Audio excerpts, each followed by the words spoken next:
So if you want to change the world, start off by making your bed. If you make your bed every morning, you will have accomplished the first task of the day. It will give you a small sense of pride, and it will encourage you to do another task, and another, and another. And by the end of the day, that one task completed will have turned into many tasks completed. Making your bed will also reinforce the fact that the little things in life matter.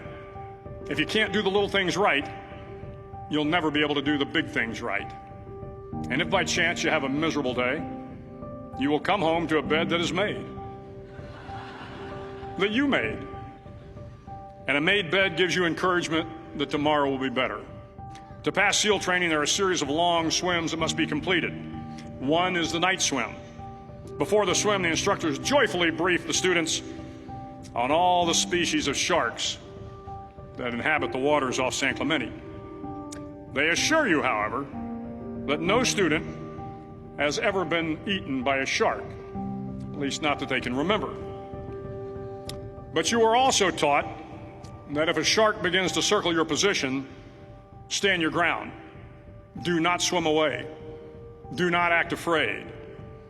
And if the shark, hungry for a midnight snack, darts towards you, then summons up all your strength and punch him in the snout, and he will turn and swim away. There are a lot of sharks in the world.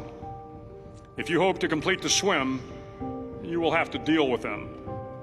So if you want to change the world, don't back down from the sharks.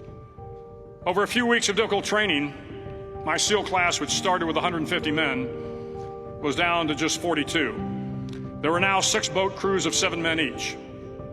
I was in the boat with the tall guys, but the best boat crew we had was made up of the little guys, the Munchkin crew, we called them. No one was over 5'5". The Munchkin boat crew had 1 American Indian, 1 African American, 1 Polish American, 1 Greek American, 1 Italian American, and 2 tough kids from the Midwest. They out-paddled, outran, and outswam all the other boat crews. The big men in the other boat crews would always make good-natured fun of the tiny little flippers the Munchkins put on their tiny little feet prior to every swim. But somehow these little guys from every corner of the nation and the world always had the last laugh, swimming faster than everyone and reaching the shore long before the rest of us. SEAL training was a great equalizer. Nothing mattered but your will to succeed, not your color, not your ethnic background, not your education, not your social status. If you want to change the world, measure a person by the size of their heart, not by the size of their flippers. The 9th week of training is referred to as Hell Week. It is 6 days of no sleep, constant physical and mental harassment, and 1 special day at the Mud Flats.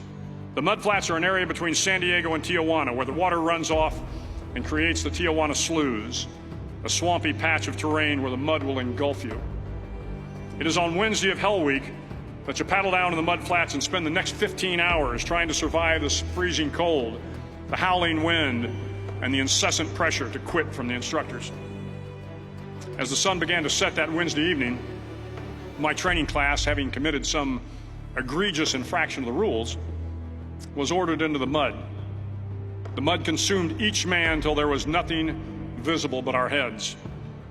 The instructors told us we could leave the mud if only 5 men would quit. Only 5 men, just 5 men, and we could get out of the oppressive cold.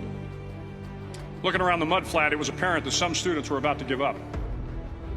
It was still over 8 hours till the sun came up. 8 more hours of bone-chilling cold. The chattering teeth and the shivering moans of the trainees were so loud, it was hard to hear anything. And then one voice began to echo through the night. One voice raised in song. The song was terribly out of tune, but sung with great enthusiasm. One voice became 2, and 2 became 3, and before long, everyone in the class was singing. The instructors threatened us with more time in the mud if we kept up the singing, but the singing persisted, and somehow the mud seemed a little warmer, and the wind a little tamer, and the dawn not so far away. If I have learned anything in my time traveling the world, it is the power of hope, the power of one person, a Washington, a Lincoln, King, Mandela, and even a young girl from Pakistan, Malala. One person can change the world by giving people hope. So if you want to change the world, start each day with a task completed. Find someone to help you through life. Respect everyone. Know that life is not fair and that you will fail often. But if you take some risks, step up when the times are the toughest, face down the bullies, lift up the downtrodden, and never, ever give up, if you do these things, the next generation and the generations that follow will live in a world far better than the one we have today. And what started here will indeed have changed the world for the better.